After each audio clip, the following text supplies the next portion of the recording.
Alright guys, welcome back to Redstone for Dummies. On today's video, we're going to talk about the comparator. First, you've got to know that there is 3 input sides and 1 output sides on the comparator. Here, they're shown by green wool blocks for the input sides and the red blocks are for the output side. So if you want an input signal, you're going to have to use one of the 3 sides that are showed here by green blocks. Also, you have to keep in mind that a comparator does not work like a repeater. It's not going to output a full strength signal. The only thing it does is it repeats the signal here. All the redstone dust that are on green blocks are all the same strength. And as you can see here, the circuit that has the comparator on it is only extended by 2 blocks because 1 block is used for the comparator and the output is the same as the input, so it doesn't count as a block.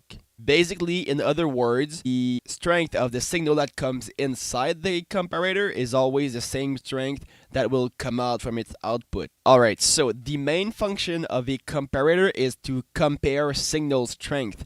Here, we've got a signal coming inside its back phase, and we have one coming inside its left side here. And then we have an output that's right over here.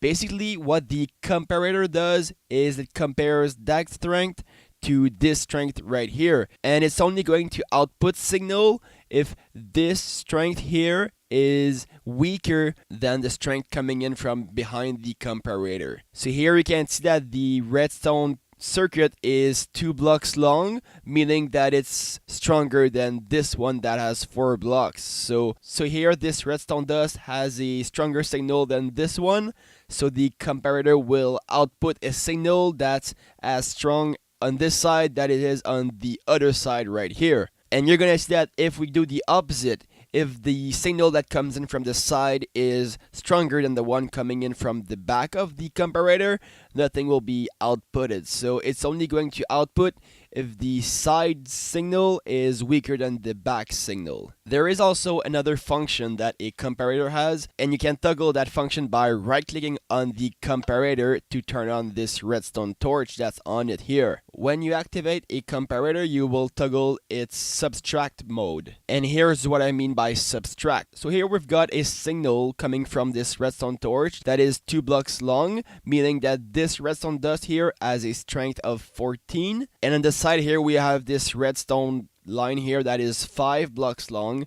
so this redstone dust right there has a strength of 11.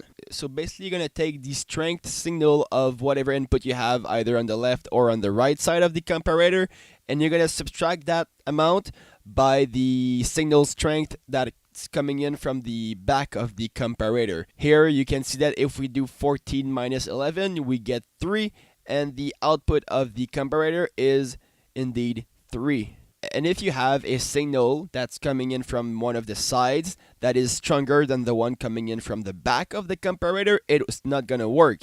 Because if we do 14 minus 15, we get minus 1, and you can't have a signal strength that has a minus 1 value, so nothing will be outputted. So another function that we have for the comparators is that it's able to check for a certain amount of item inside a block.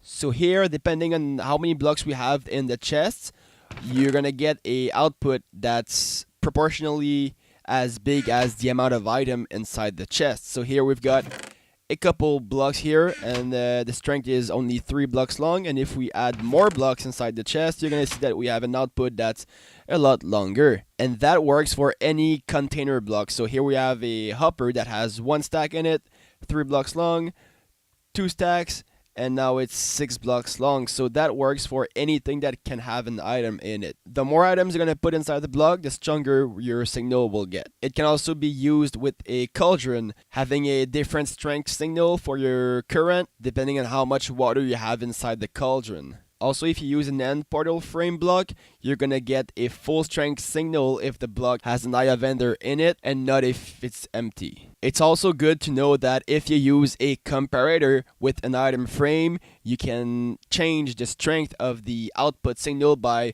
rotating the item inside the frame. Here you can see that the more I turn the item, the stronger signal gets until it reaches the maximum and then goes back to 1. when used with a jukebox, depending on what kind of CD you decide to put inside the jukebox, you're gonna get a different signal strength. So that will do it for that video, but before that, I'm gonna show you two different kinds of door lock mechanism you can use comparators for, but I'm not gonna go over the whole circuit, only the door. Basically, if you use a comparator, you can set up a block, and that block can be used to unlock a door. So if you put the exact amount of item inside the block, it's going to output the good signal for the door to open. So now I've got 16 block. That's not enough. I have to put more, and still that's not enough. If I put more in it, then the door opens, and if I, let's say, put too much blocks inside, the door will close. So it's got to be the good amount of block inside it for the door to stay open. Otherwise, it will not work and the door will stay closed. And here we have a 3 switches mechanism to unlock a door. So you have to use the good combination for the door to unlock. Otherwise, it's not going to open the door. Alright guys, that will do it for today's video. I hope you guys enjoyed that. If you did, please like the video, subscribe to my channel and my Facebook page to be notified whenever a new video comes up. And thanks for watching guys. Have a good day.